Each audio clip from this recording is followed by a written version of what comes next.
I don't want to deal with you guys right now. Oh, that was a close call. That was a little too close of a call. Oh my goodness. Okay, so we are going to extend the rope and the mine shaft even further. And see what we can see way the hell on down here.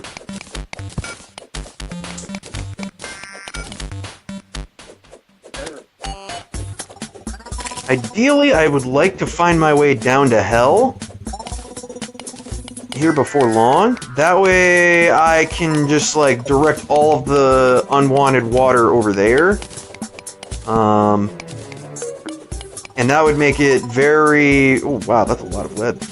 That would make it very easy just to get rid of all of it. At the same time, I do still need to build my winter lake, so...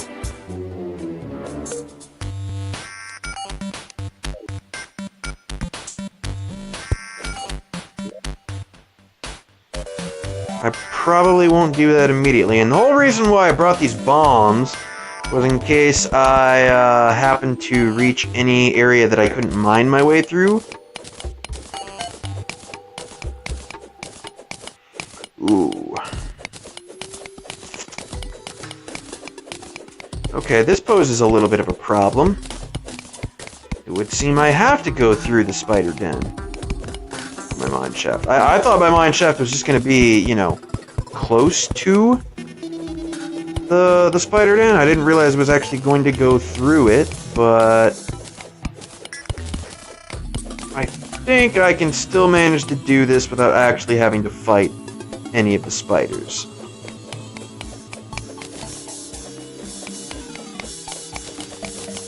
I'm just going to have to be very, very careful and very deliberate about it.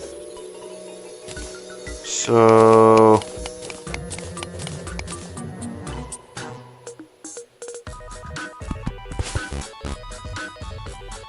like so. Or just get really lucky and have them all move away from the one area that I want to get into.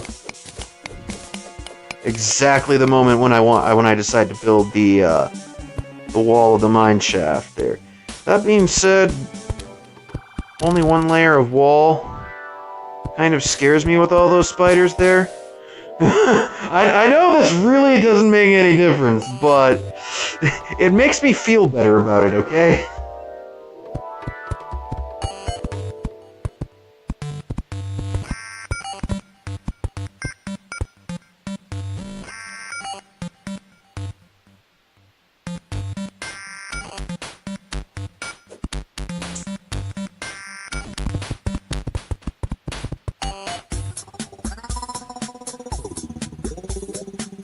Alright, sweet.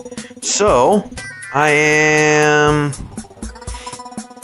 Oh, okay, so I'm actually about equal with... This was where I originally wanted to take my mine shaft to. The actual depth. So, yeah, that's pretty good. I'm probably about a third of the way to hell. So, we've still got a ways to go, but we're making pretty decent headway. And, yeah, I think I'm gonna go ahead and probably, well, hold on, what's in this cavern below me?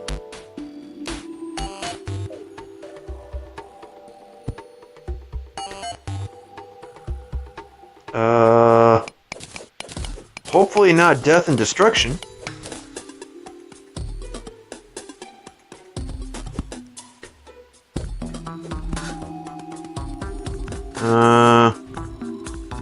Okay.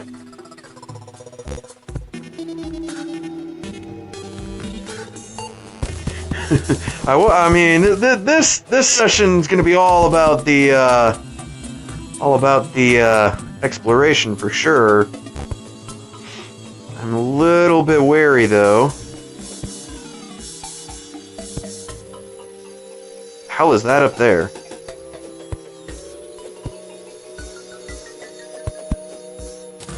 Emerald, okay. It's kind of what it looked like to me, but at the same time, it kind of didn't, so I was like, is that what I think that is?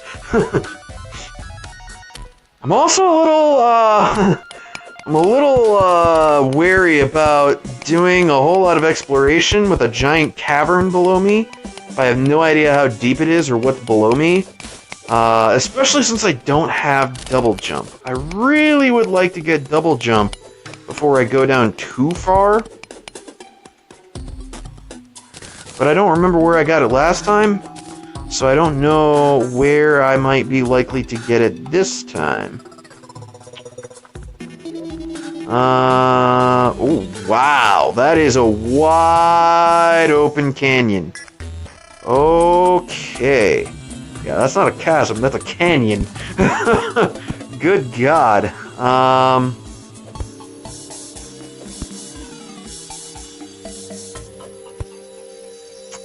Well, we're gonna rely on the good old grappling hook, the web slinger. Which, actually, I'm kind of curious, how rare is it to get the web slinger, guys? I don't know anything about it.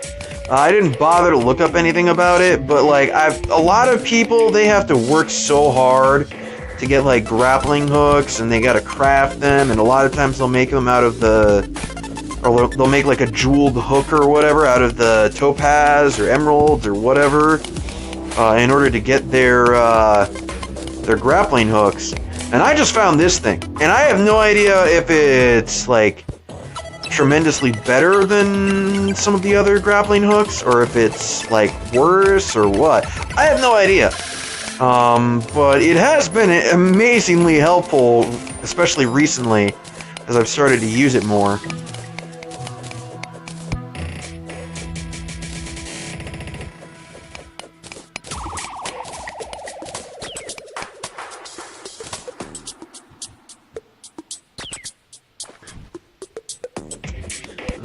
I definitely have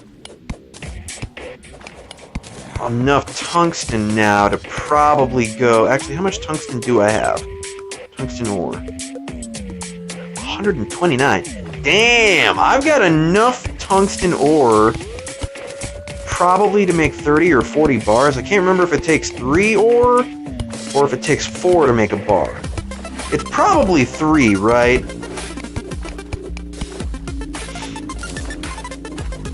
I think it's mostly 3 until you get the gold and platinum, and I think that's when it switches up to 4, right? I see you, cave bat. Get out of here.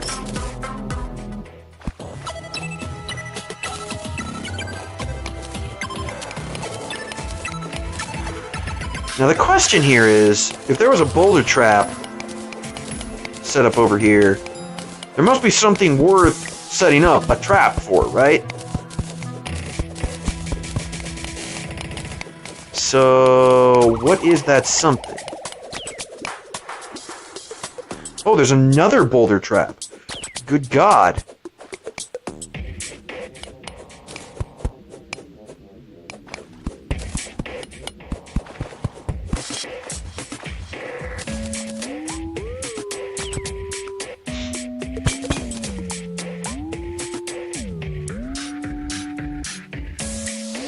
Wait. Really? Another underground lake? I mean, look at all of that crap that I just had to go through. I'm tired of dealing with water underground, damn it. I really am. I guess I'll get this ore real quick. Make myself a little jumping room. Okay.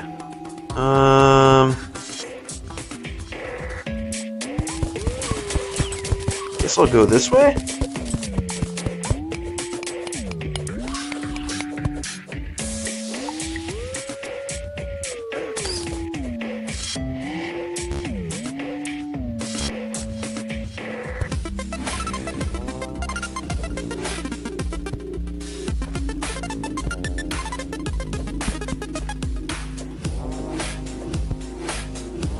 Ooh, a life crystal. Well, don't mind if I do. Oh, of course. There's hopefully this does not kill me.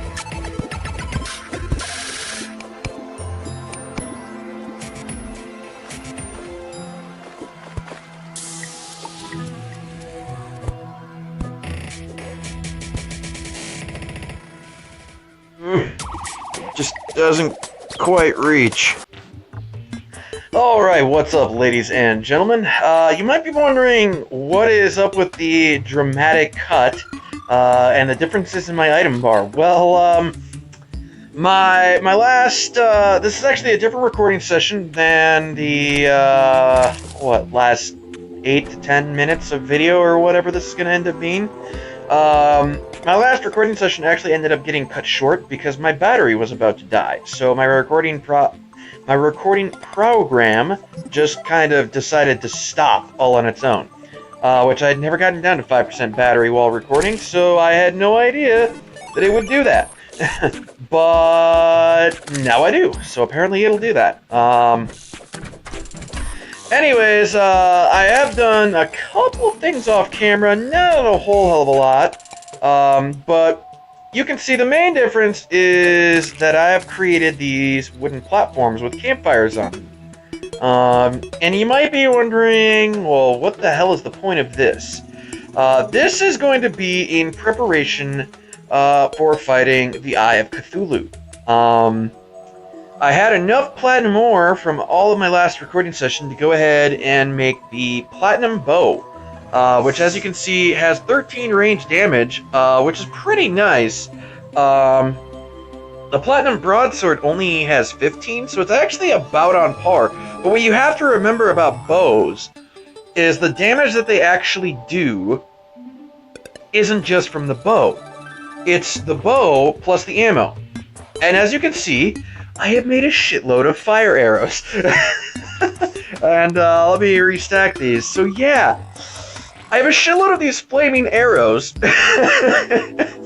I think I may have gone a little overboard. But yeah, it's 6 range damage, plus the critical strike chance, with the critical strike chance of this. So I think it actually has 16% critical strike chance. Well, it doesn't quite neatly stack up. I think first the bow has a check and it's like an 8% chance to critical, and if that criticals, you get the critical. And if it doesn't, then the arrow has like a 8% critical strike chance that the game has to process, and that could potentially crit. So we have two things at 8% that could potentially crit. I'm sure that doesn't actually add up to a 16% crit chance. It's probably more like 12 or something like that. But in any case, it's a higher crit chance. I also went ahead and made this amethyst staff because I have a crap load of amethyst in my thing. Plus, I had copper, so what the hell else am I going to use copper for? Not much. So anyways, the amethyst staff, it's kind of weak damage-wise, but it doesn't really require ammunition. It just uses up mana. And mana will, kind of,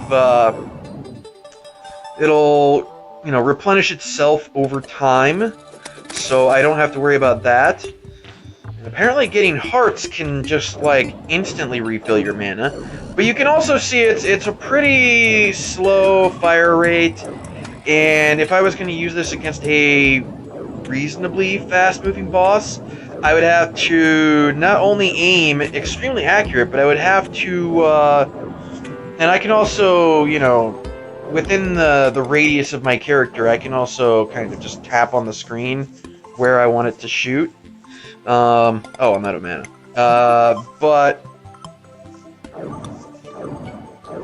And actually, it doesn't necessarily have to be within the radius of my screen, but it's kind of a slow firing weapon, so I would have to predict the enemy's movement. It also doesn't do a hell of a lot of damage. It does a pretty decent amount of damage. Oh, they actually dropped a mana star. Interesting. That was probably hidden behind that star that I didn't notice before. But yeah, it's essentially gonna be a backup weapon for me. I much prefer the platinum bow which I'll go ahead and show you guys here in a second. I'll show you what I've done down here.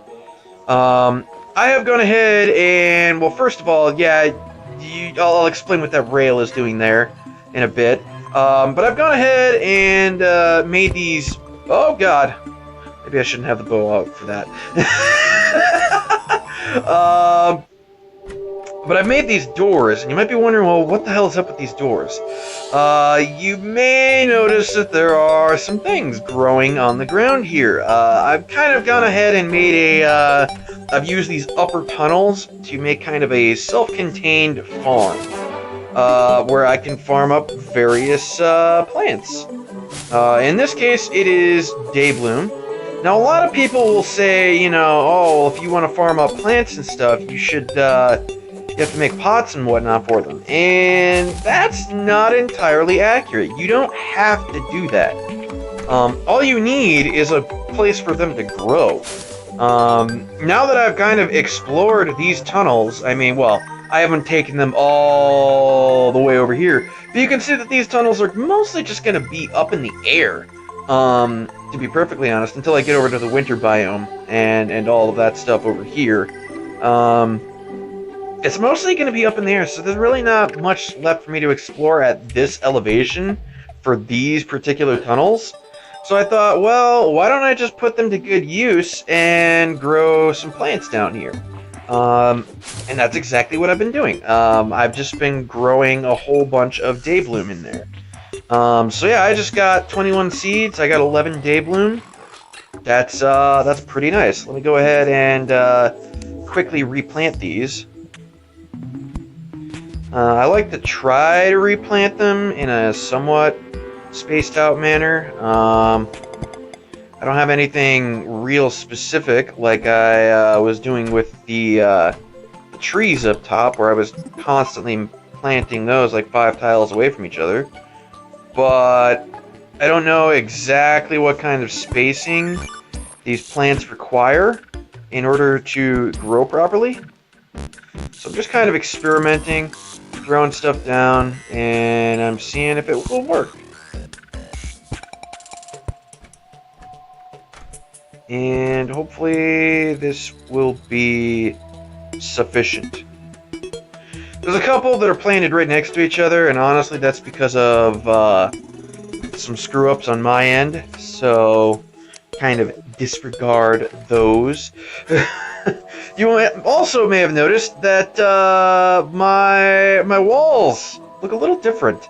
So a while back, we got this NPC. I also bought this dye vat. Don't worry about that. We're not doing anything with that for a while. Oh hey, there's a traveling merchant. Let me check out what you got real quick. Oh no, you're not the traveling merchant. You are. Duh. Oh no. Oh god. Oh god. Oops. I'm sorry, I blew up your room, guys. Oh god, I'm sorry about that, guys. Let me go talk to this merchant real quick though. I wanna see what he's got. Celestial Magnet increases pickup range for stars. Okay, I don't really care about that. Paint sprayer, I don't care about that either. Bricklayer increases the placement speed. That's interesting. Fancy dishes, I don't care about that either. Damn it, you made me blow up my house, my NPC tower, for no specific reason. God damn it. Now I gotta put all this stuff back. And I think I'm gonna go ahead and cut this out, guys. So I will see you guys when I am done here.